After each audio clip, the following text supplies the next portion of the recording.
Jadi alam ruh itu tentu berbeda dengan alam nyata. Di alam ruh kita melihat segala sesuatu pakai mata hati, mata ruh. Maka alam ruh itu nanti bagi orang yang terbuka mata hatinya di dunia ini, selama hidupnya dia buka, dia dekat dengan Allah, maka ruhnya bisa melihat alam nyata, bisa melihat alam ruh, bisa melihat alam malakut, dia bisa melihat alam-alam, tergantung makrifatnya. Ya, maka dikatakan Nabi dalam sebuah hadis, hidup kamu di dunia ini, kamu hidup di dunia ini adalah tidur. Ketika kamu mati, barulah kamu terbangun. Maksudnya apa? Kalau di dunia ini kita tidur, kita melihat alam gaib itu tidak nyata, kayak mimpi. Ya. Hidup kamu di dunia ini mimpi. Ketika kamu terbangun, baru kamu sadar, baru bangun. Ketika kamu mati, baru tersadar, baru bangun. Itu bahasa Nabi begitu. Ya kalau kita mimpi kan, kita merasa mimpi itu seperti nyata. Begitu kita bangun, ternyata nggak nyata rupanya. Nah di dunia ini, kita ini seperti mimpi. Kita anggap harta itu mampu, bagus, jabatan itu hebat. Kalau kita begini luar biasa, dihormati orang, mati kita. Hartanya nggak berguna, jabatan tak berguna. Ketipu, nggak nyata rupanya. Yang nyata apa? Qalbu, hati kita, iman kita, amal soleh. Baru sadar kita, baru kita melek. Nah ketika kita melek, kalau bahasa guru saya dibahasakannya dengan bahasa lain. Yang menjadi badan ruh kita nanti di alam ruh adalah qalbu kita. Dia membahasakannya gitu. Qalbu kita. Qalbu itu wadah bagi ruh. Nanti dia jadi badan ruh kita di alam ruh. Ya. Maka kalau hati kita mampu makrifat, dia bisa memandang seluruh alam.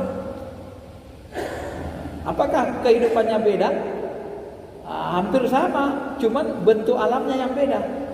Kalau orang yang buta matanya, ruhnya begini aja lah. Nanti diusir datang malaikat, diusir.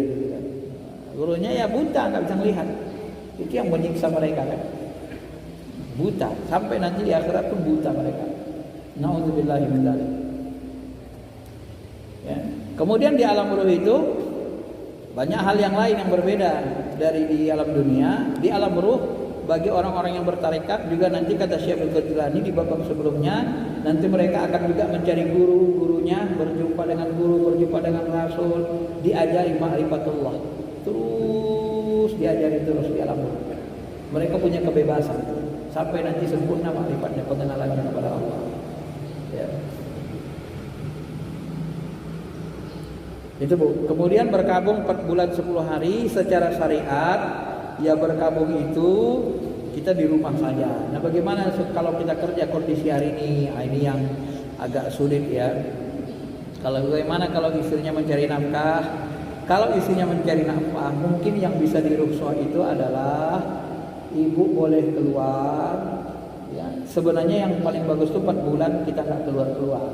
Tapi kalau terpaksa keluar, kalaupun keluar, upayakan dalam masa berkabung dan tidak boleh kita menatap laki-laki lain. Hati kita nggak boleh ke laki-laki lain, gitu ya. Nggak boleh berpaling sampai 4 bulan 10 hari selesai. Ya. Karena makanya nanti orang kalau melamar perempuan itu nggak boleh dengan aku lamarlah kau ya, nggak boleh, nggak sah. Karena masa berkabung. Yang dibolehkan itu bahasa sindiran. Seandainya ada seorang yang ditinggal suaminya mau mendampingi hidupku, nggak boleh. Itu langsung gitu kan? Nggak boleh. Harus dia bahasa karinah. Seandainya ada orang bersedih dekat aku, nggak apa-apa menjadi teman hidupku. Itu boleh. Karena dia tidak sindiran saja, bahasa karinah.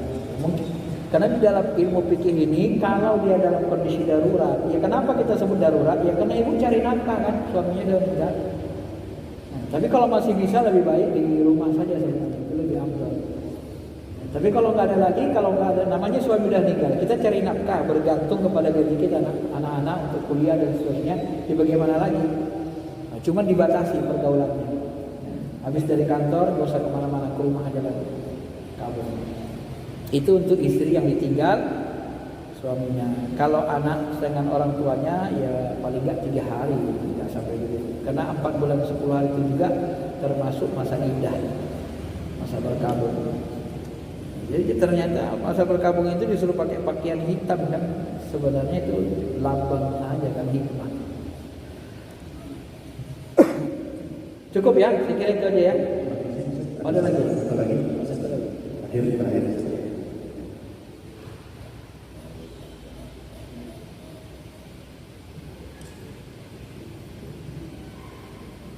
Assalamualaikum warahmatullahi wabarakatuh. Saya ingin menambahkan dari sikap waktu. Ya, silakan Pak. Mungkin Bapak lebih ahli. Ya, mungkin dikoreksi kalau saya salah. Karena ada beberapa kelompok yang menyatakan kalau dibilang Allah itu di atas ars, itu aja di atas dia. Sedangkan yang tadi yang Ustaz bilang ada ayat yang menyatakan bahwa dia itu lagi dekat dengan orang itu. Allah, iya. Dia itu lebih dekat dari. Iya, itu jawabannya.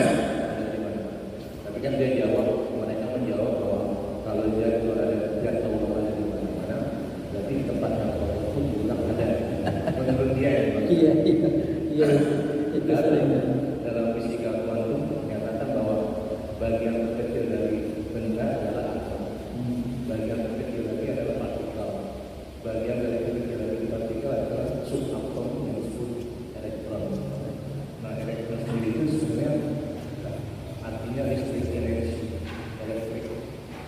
Artinya bagian terkecil lagi dari elektrik yaitu energi vibrasi atau energi kuantum.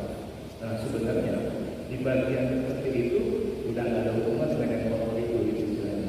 Udah nggak ada hubungannya dengan yang kotor. Ya, artinya sedangkan Allah dia itu meliputi dari semua energi.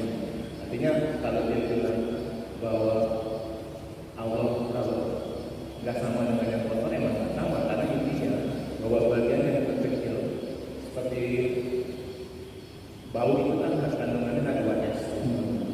Sulfur itu sendiri bagian terkecilnya elektron, bagian terkecil lagi energi vibrasi. Yang meliputi energi itu adalah zat Allah. Jadi sangat jauh hubungannya dengan hal yang kotor, maksud saya gitu Pak Ustaz. Jadi dia selalu menartikan sesuatu yang sifatnya fisik terus kalau kelompok-kelompok seperti itu. Iya. Saya itu Pak Ustaz. Iya, udah benar itu Pak. Udah benar itu.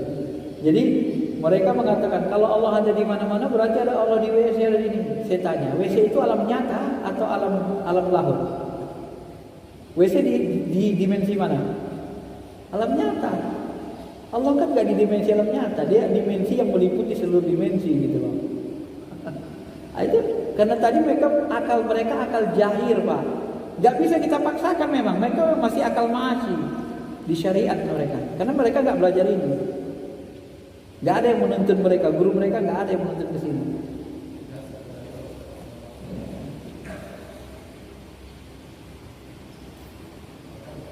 Ustaz, di teori kuantum itu menyerah untuk mempelajari prioritas karena dia mempelajari dari ilmu fisika. Iya. Nggak masuk ilmu metafisika. Iya. Ilmu metafisika dalam ilmu kuantum itu ada namanya disebut spooky dangerous distance. Artinya sesuatu yang membahayakan tapi jarak jauh. Contohnya gini Pak Ustaz. Seorang yang anak kembar yang dipisahkan dengan berapa tahun yang lebih dipelihara sama ibu yang berbeda, ya umur salah satunya.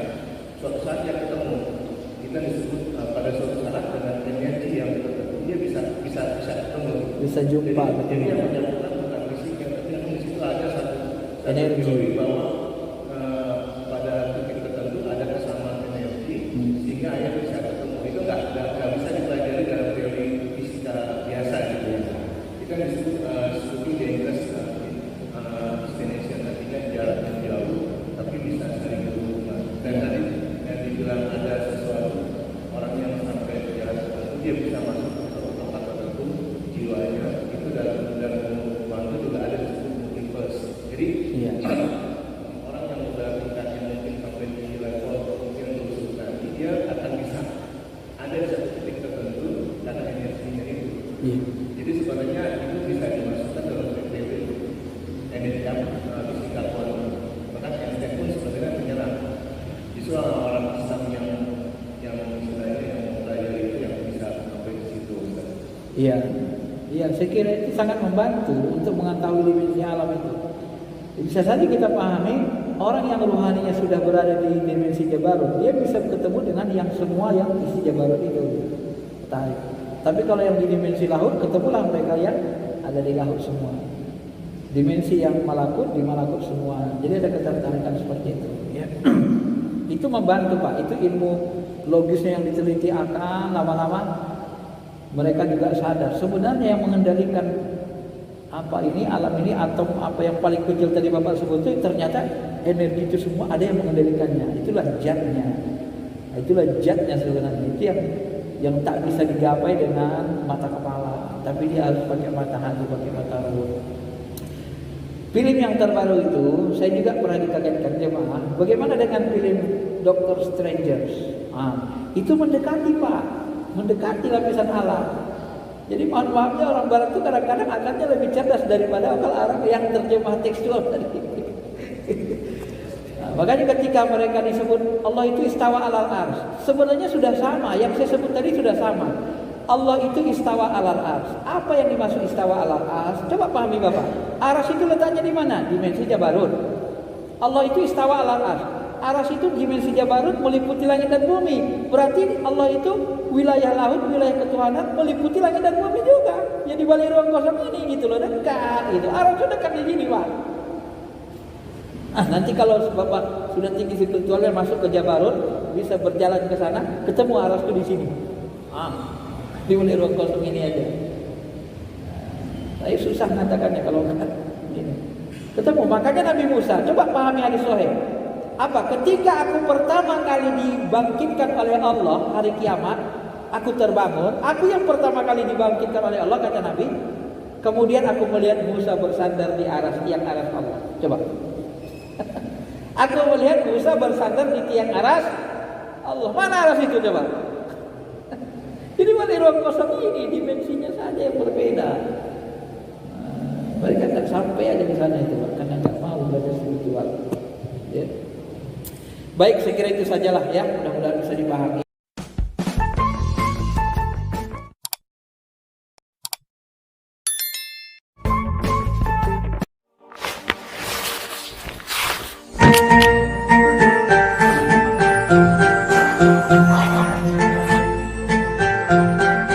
Thank you.